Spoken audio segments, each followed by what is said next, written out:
انشاءاللہ آج سے سورہ ہود کے 2 واقعات کے بعد سورہ یوسف سے انشاءاللہ روزانہ ایک رکوع کے اندر جو اہم باتیں ہیں انشاءاللہ ہم تھوڑا تھوڑا کر کے انشاءاللہ اس درس قرآن کو انشاءاللہ ہم آگے بڑھاتے جائیں گے۔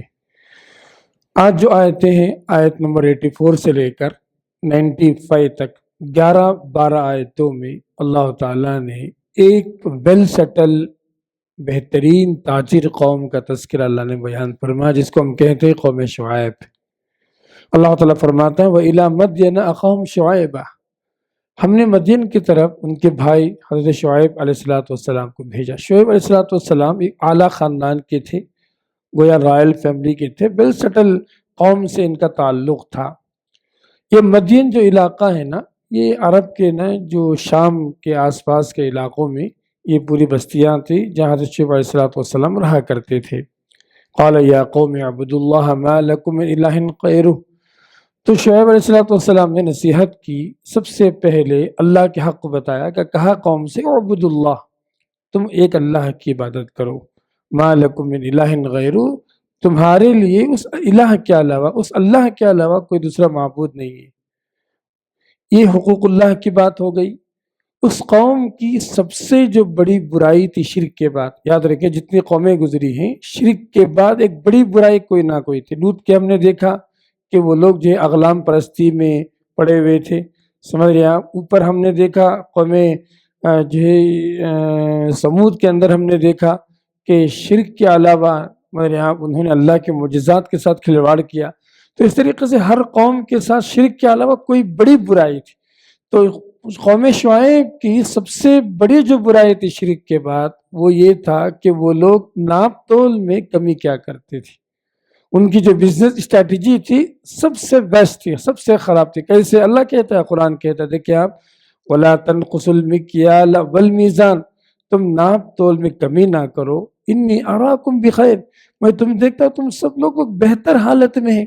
بھائی ایک آدمی مجبور ہے، میرے آپ جو ہے مثال کے طور پر جو دیوالیہ ہو گیا، نقصان ہو گیا، بہت ہی خستہ حالت میں، اگر وہ چوری کر لیا، ناپ تول میں کمی کر لیا، یہ الگ بات ہو سکتی تھی، چلو بھائی مجبور ہے، ایک کوئی وجہ ہے۔ اللہ کہتا ہے انی اراکم بخیر، شعیب کہتے ہیں کہ میں تم کو بہتر حالت میں دیکھتا ہوں۔ تو معلوم کیا پڑا، بہت اچھے لوگ ہی کیا کرتے ہیں، ڈنڈی مارتے ہیں۔ جو بزنس میں جو ویل سیٹل ہیں، اچھی پوزیشن میں، اچھی حالت میں ہیں، یہ لوگ زیادہ ڈنڈی مارتے ہیں۔ انی اراکم بخیر وانی اخاف علیکم عذاب یوم محیط، میں ایک بڑے دن کے عذاب سے ڈراتا ہوں، جس دن سب کو جو اللہ کا عذاب گھیرنے والا ہے، اس دن کے عذاب سے میں ڈراتا ہوں۔ وَيَا قَوْمِ أَوْفُوا الْمِكْيَالَ وَالْمِيزَانَ، شعیب کہتے ہیں اے میری قوم میزان کو پورا کرو، انصاف کے ساتھ تولو، وَلَا تَبْخَسُوا النَّاسَ أَشْيَاءَهُمْ، لوگوں کے مال میں کمی نہ کرو، وَلَا تَعْثُوا فِي الْأَرْضِ، زمین میں فساد والے کام نہ کرو۔ بعض اہل علم نے اس آیت میں 2 بڑی باتیں بیان فرمائی۔ ایک بڑی بات کیا ہے کہ ناپ تول میں کمی نہیں کرنا۔ قرآن مجید میں ویل کا لفظ اخلاقی بیماریوں میں صرف ناپ تول میں کمی کرنے والوں کے لیے آیا ہے، اور اللہ تعالیٰ نے ایک سورت ہی اس آیت پر اس موضوع پر نازل فرمایا، وَيْلٌ لِّلْمُطَفِّفِينَ الَّذِينَ إِذَا اكْتَالُوا عَلَى النَّاسِ، اللہ تعالیٰ نے فرمایا کہ جو متففین پر ویل کا 3 معنی بتایا گیا۔ ایک معنی یہ کہ ہلاکت ہے، ایک معنی یہ کہ ویل جو ہے سمجھ رہا جہنم کے ناموں میں سے ایک نام ہے۔ ویل جو لفظ ہے نا، ویل للمطففین، ہلاکت اور بربادی ہے متففین کے لیے۔ تو یہاں پر غور کر کے دیکھیں کہ اس قوم کو اللہ تعالیٰ نے صرف اس وجہ سے اللہ نے عذاب نازل فرمایا، یہ لوگ کیا کرتے تھے، ناپ تول میں کمی کیا کرتے تھے۔ یاد رکھیں، ہمیشہ یاد رکھیں، ہماری جو بزنس اسٹریٹجی ہے نا، صحیح رہنا، صحیح لینا ہے، صحیح دینا، صحیح لینا، صحیح دینا۔ اس میں اللہ نے کہا کہ جو بچ جائے، مثال کے طور پر 25 کلو چاول لے کر آیا کوئی، ٹھیک ہے، برابر 25 کلو دیتا رہا، کم نہیں کیا، بلکہ الٹا کم ہو گیا، آدھا کلو، پو کلو کم ہو گیا، کیونکہ 10 گرام 20 گرام زیادہ دیتے دیتے پو کلو کم ہو گیا، آدھا کلو کم ہو گیا۔ اللہ تعالیٰ کہتا ہے کہ اس حلال تجارت میں، اس جو بزنس میں جو بچے گا نا، یہ کہا بقیت اللہ، قرآن میں کہا یہ اللہ کی طرف سے باقی مگر یہاں بچا ہوا ہے، یہ بقیت اللہ خیر لکم، اللہ نے کہا کہ اللہ کی طرف سے جو باقی رہ گیا، جو بچ گیا، جو میرے یہاں تجارت کے بعد جو حلال روزی روٹی بچ گئی، جو پروفٹ بچ گیا، اللہ تعالیٰ نے کہا بقیت اللہ خیر لکم، یہ تمہارے لیے بہتر اگر تم مومن ہو۔ سبحان اللہ، سوچ کے دیکھیں آپ، کتنی بڑی بات، البقیت اللہ نے کہا، اللہ نے کہا تو حلال تجارت میں جو نفع بچے گا، جو پروفٹ بچے گا، یہ اللہ کی طرف سے روزی روٹی کا انتظام ہے اگر تم مومن ہو۔ وما انا علیکم بحفیظ، شیخ احساس کہتے ہیں کہ میں تم پر نگران نہیں ہوں، اللہ کا عذاب آ جائے نا میں کچھ بچانے والا ہم دیکھتے آئے ہیں کہ جب بھی کسی قوم پر اللہ کا عذاب آیا، نبی بچا نہیں سکا، نہ بیٹے کو بچا سکا، نہ بیوی کو بچا سکا، نہ قوم کو بچا سکا، ہم دیکھتے ہیں 500 قوموں کے اندر۔ تو یہ ساری نصیحتیں نا شعیب علیہ السلام کی قوم پر بھاری پڑ گئی، مذاق کرنے لگے شعیب کے ساتھ۔ یہ تیسری بڑی گناہ غلطی تھی شعیب علیہ السلام کی، ایک تو شرک میں پڑے ہوئے تھے، تجارت میں ڈنڈی مار رہے تھے، تیسرا یہ کہ انہوں نے دین کا مذاق اڑایا۔ دیکھیے آپ، قالوا یا شعیب، قوم کہنے لگی اے شعیب الصلاۃ تأمرک، تمہاری نماز یہی ہے کہ ہم کیا کریں، اپنے جو آبا و اجداد کی عبادت کو چھوڑ دیں اور اپنے من مانی جو کر رہے تھے معلوم نہ کریں؟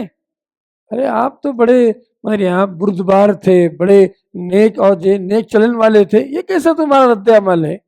اس طریقے سے قوم نے کیا کیا، دین کا مذاق اڑایا، شعیب علیہ السلام کا مذاق اڑایا۔ اس کے بعد شعیب علیہ السلام نے کہا دیکھو میں جو منع کر رہا ہوں نا، یہ سب جو ہے اصلاح کے لیے، تمہیں ڈرانے کے لیے نہیں، ان اريد الا الاصلاح ما استطعت، میری جتنی طاقت ہے میں اصلاح کرنا چاہتا ہوں، وما توفیق الا باللہ، صرف توفیق تو اللہ کی طرف سے ہی ہے، میں اللہ پر بھروسہ کرتا ہوں، میں اللہ کی طرف رجوع کرتا ہوں، اللہ کی طرف پلٹتا ہوں۔ اس کے بعد شعیب علیہ السلام نے 2 اور نصیحتیں کی قوم کے لیے۔ ایک نصیحت یہ کہا کہ قوم ہود، قوم نوح، قوم صالح، قوم لوط پر جو عذاب آئے نا، کہ ایسا نہ ہو کہ تم پر وہ اللہ کا عذاب نہ آ جائے، تم ڈرو اس سے، میں ڈراتا ہوں۔ دوسری نصیحت یہ کہا کہ استغفروا ربکم، تم اپنے رب سے استغفار کرو۔ ہر نبی نے، ہم نے دیکھا، نوح نے دیکھا، ہر نبی نے دیکھا استغفار کا حکم دیا، جو ماشاءاللہ جو اس پر کافی باتیں ہم کر چکے ہیں اس سے پہلے کے اندر۔ اس کے بعد کیا ہوا؟ اس کے بعد اللہ تعالیٰ کا عذاب آیا، جس کا تذکرہ اللہ تعالیٰ نے آیت نمبر 93-94 میں اللہ نے فرمایا وَلَمَّا جَاءَ أَمْرُنَا نَجَّيْنَا شُعَيْبًا، جب ہمارا اللہ کا عذاب آیا ہم نے شعیب کو بچا لیا، اور جو ہے وَالَّذِينَ آمَنُوا مَعَهُ، اہل ایمان کو بھی ہم نے بچا لیا اپنی رحمت سے، اور جو ظالم تھے، گنہگار تھے، نبی کے نافرمان تھے، دین کے مذاق کرنے والے تھے، ایک زبردست چنگاڑ نے آ کر پکڑ لیا، چیخ آ کر پکڑ لی، فَأَصْبَحُوا فِي دِيَارِهِمْ جَاثِمِينَ، سب اپنے اپنے گھروں کے اندر، اپنے اپنے علاقوں کے اندر پڑے کے پڑے رہ گئے، کَأَن لَّمْ يَغْنَوْا فِيهَا، ان کی حالت ایسی تھی کہ دنیا کے اندر تھے ہی نہیں۔ سبحان اللہ، جب اللہ کا عذاب آتا ہے نا، جب کسی قوم کو اللہ تعالیٰ مٹانا چاہتا ہے، اس کا وجود باقی نہیں رہتا۔ قوم عاد کا ایک آدمی نہیں دنیا کے اس نسل کا، قوم سمود سے جو ایک آدمی اس نسل کا دنیا کے اندر نہیں، اللہ نے سب کو ہلاک کر دیا، کَأَن لَّمْ يَغْنَوْا فِيهَا، گویا کہ ان کا وجود ہی نہیں تھا۔ مگر یہاں اللہ تعالیٰ کہتا ہے اللہ لوگوں سنو، بعدا لمدین، مدین کے والوں کے ساتھ دوری ہو، یا کما بعد السمود، جس طریقے سے اہل سمود سے تم دوری ہو۔ تو اس پورے شعیب علیہ السلام کے واقعے میں ہماری نصیحتیں کیا ہیں؟ اپنے بزنس اسٹریٹجیز کو صحیح کریں، تجارت کو صحیح کریں۔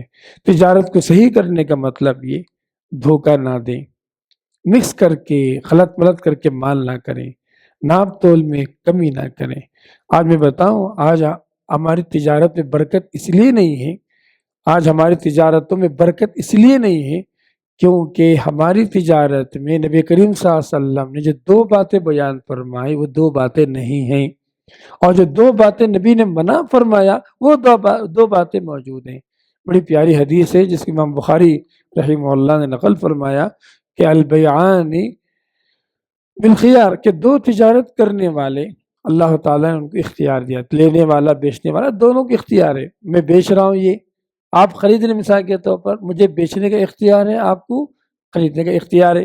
اسی طریقے سے میں بیچنے کے بعد مجھے کینسل کرنے کا اختیار ہے، اور اس کو لینے کے بعد کینسل کرنے کا بھی اختیار ہے، دونوں کو شریعت میں اجازت لین دین کے اندر۔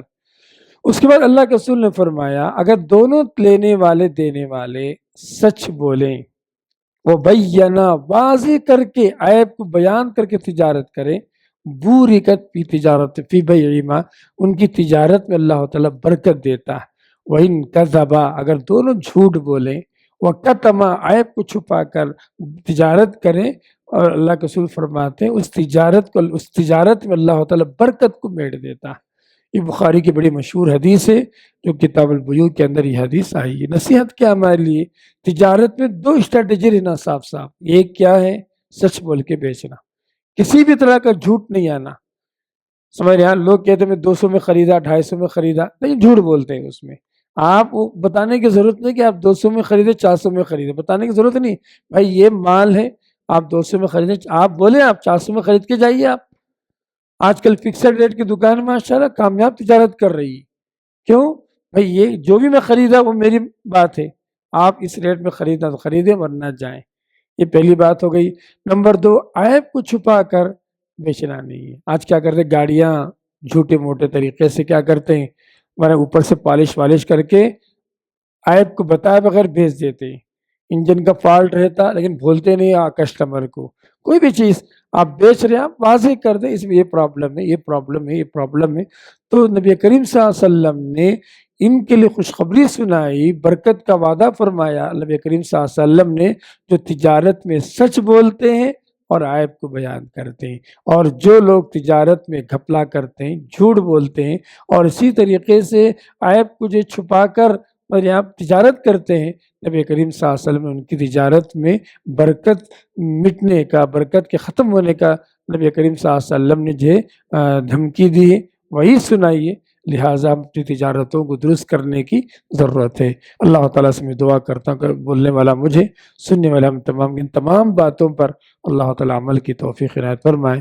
جزاکم اللہ خیر۔ سبحانک اللہ بحمدک، اشہد ان لا الہ الا انت، استغفرک و اتوب الیک۔ کل انشاءاللہ سورہ ہود کا آخری واقعہ ہے، آخری قصہ سورہ ہود کا، انشاءاللہ کل کے درس میں ہم دیکھیں گے۔ بارک اللہ فیکم۔